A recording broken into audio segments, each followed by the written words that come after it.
Estudo Bíblico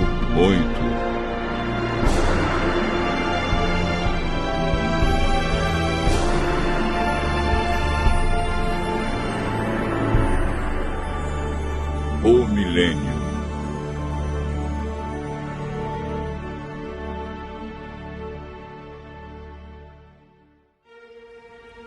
No estudo anterior, aprendemos que Jesus virá nas nuvens com milhares e milhares de anjos tocando trombetas.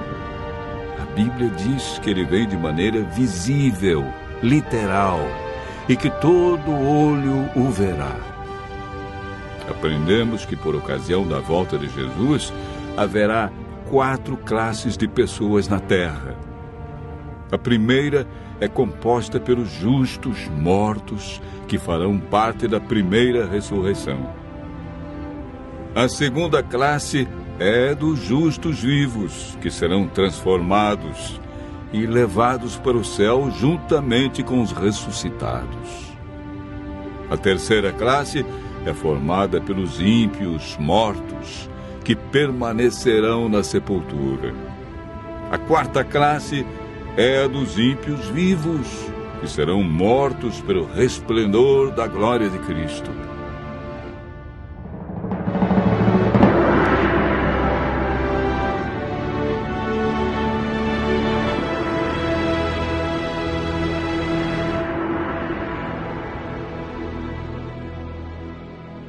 Hoje vamos aprender um pouco mais sobre o milênio. A palavra milênio não existe na Bíblia, mas ela significa um período de 1000 anos e aparece 6 vezes em Apocalipse, capítulo 20, versos 1 a 10, referindo-se ao período entre a primeira e a segunda ressurreição. Sabemos que durante esse período, os justos estarão com Cristo no céu. O que eles estarão realizando? Como ficará a terra durante os 1000 anos? O que acontecerá no final desse período? Durante o milênio, os salvos participarão do juízo chamado juízo de comprovação. Sobre esse assunto, o apóstolo João escreveu no Apocalipse, capítulo 20, verso 4. Vi também tronos, e nestes sentaram-se aqueles aos quais foi dada a autoridade de julgar. Vi ainda as almas dos decapitados por causa do testemunho de Jesus, bem como por causa da palavra de Deus, tantos quantos não adoraram a besta, nem tampouco a sua imagem, e não receberam a marca na fronte e na mão, e viveram e reinaram com Cristo durante 1000 anos. O apóstolo Paulo, em 1 Coríntios, capítulo 6, versos 2 e 3, afirma: Ou não sabeis que os santos hão de julgar o mundo? Ora, se o mundo deverá ser julgado por vós, sois acaso indignos de julgar as coisas mínimas? Não sabeis que havemos de julgar os próprios anjos? Quanto mais as coisas desta vida. Esse julgamento que ocorre durante o milênio não decide quem está salvo ou perdido. Essa decisão é tomada por Deus, em resposta à aceitação ou rejeição de sua graça, antes da segunda vinda. Todo aquele que não participar da primeira ressurreição não terá parte na vida eterna. Esse julgamento no qual os santos participam tem o propósito de responder a qualquer questão que os justos possam ter sobre a razão pela qual os ímpios se perderam, confirmando o veredito de Deus sobre eles. Enquanto isso ocorre no céu, qual é o cenário aqui na terra?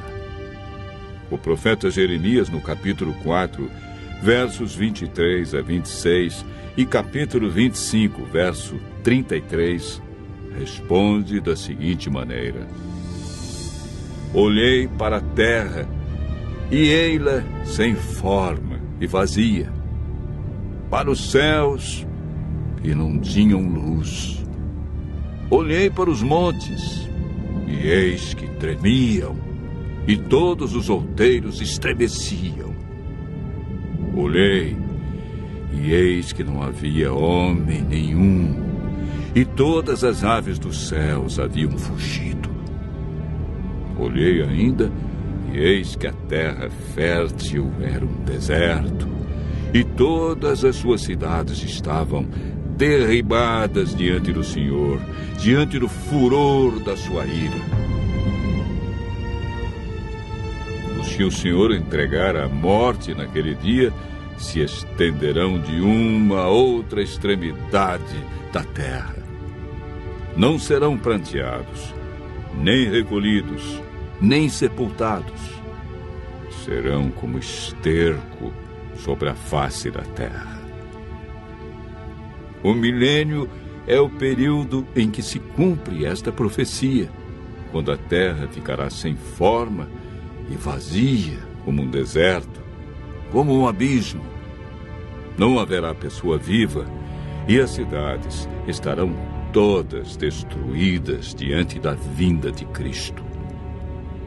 A terra ficará cheia de mortos, sem haver quem os sepulte.